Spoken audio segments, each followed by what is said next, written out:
సంవత్సరాల తరబడి ఎన్ని మందులు వాడినా మీ మోకాల నొప్పులు తగ్గట్లేదా? ప్రాణ పెయిన్ క్లినిక్ లో అత్యాధునిక చికిత్స.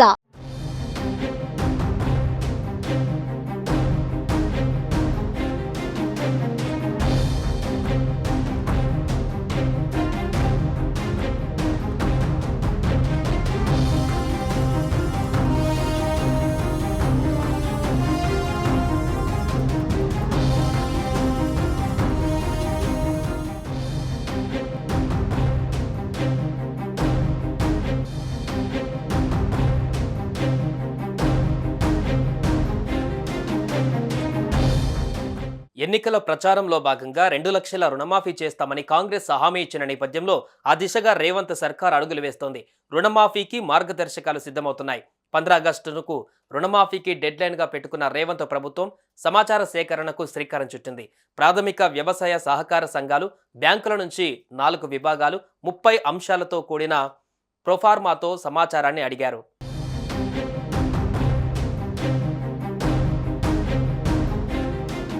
ఇటీవల పార్లమెంట్ ఎన్నికల సందర్భంగా సీఎం రేవంత్ రెడ్డి ఆయా బహిరంగ సభలలో మాట్లాడుతూ ఆగస్టు 15లోగా రైతులకు 2 లక్షల రుణమాఫీ చేసి తీరుతామని హామీ ఇచ్చారు. అందులో భాగంగా తాజాగా రుణమాఫీకి 2023 డిసెంబర్ 9 కట్ ఆఫ్ తేదీగా ప్రభుత్వం ఎంచుకున్నట్లు తెలుస్తోంది. ఆగస్టు 15లోగా రుణమాఫీ చేసేందుకు 30,000 కోట్లు అవసరం కానుండగా రైతు సంక్షేమ కార్పొరేషన్కు రైతుల రుణాలను బదిలీ చేసుకోవాలని కాంగ్రెస్ సర్కార్ భావిస్తోంది.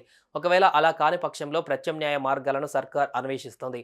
ఒక ప్రభుత్వ కుటుంబానికి 2 లక్షల రుణమాఫీ చేయనుండగా 2 లక్షల కంటే ఎక్కువ రుణాలు ఉంటే వారే చెల్లించుకోవాల్సి ఉంటుంది. 1 కంటే ఎక్కువ బ్యాంకులలో రుణాలు ఉంటే అన్నీ కలిపి లెక్క తీయనున్నారు. దీర్ఘకాలిక రుణాలకు మాఫీ వర్తించదనే చర్చ జరుగుతోంది.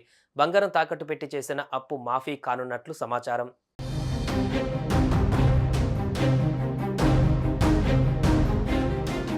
2023 డిసెంబర్ 9వ తేదీ కటాఫ్ తేదీ అయితే అప్పటి వరకు రైతుల పేర్ల మీద ఉన్న బకాయిలను మాఫీ చేస్తారు. 2023 డిసెంబర్ 9వ తేదీలోపు గత ప్రభుత్వ హయాంలో రుణమాఫీ కటాఫ్ డేట్ తర్వాత ఎన్ని పంట రుణాలు తీసుకున్నా అవన్నీ రుణమాఫీ పథకం పరిధిలోకి వస్తాయి. ప్రొఫార్మాలో మాత్రం 2024 మే 19 వరకున్న బకాయిల వివరాలను కూడా సేకరించాలని పేర్కొన్నారు. దీంతో 2023 డిసెంబర్ తేదీ వరకున్న బకాయిలు, 2024 మే 19వ తేదీ వరకున్న బకాయిల లెక్కలను కూడా అధికారులు సేకరిస్తున్నారు.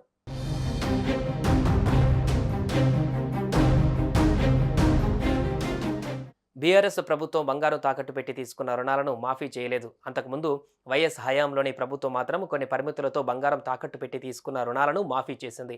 ఇప్పుడు రేవంత్ సర్కార్ కూడా బంగారం తాకట్టు పెట్టి తీసుకున్న రుణాలకు రుణమాఫీని వర్తింపజేస్తుందా లేదా అని చర్చ కొనసాగుతుంది.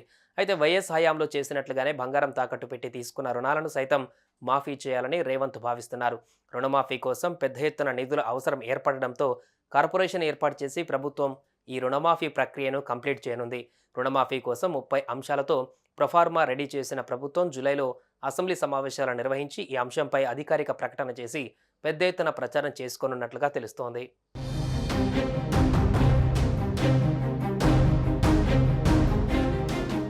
సుమన్ టీవీలో మీ పర్సనల్ అండ్ బిజినెస్ ప్రమోషన్స్ కోసం కింది నెంబర్కి కాంటాక్ట్ చేయండి.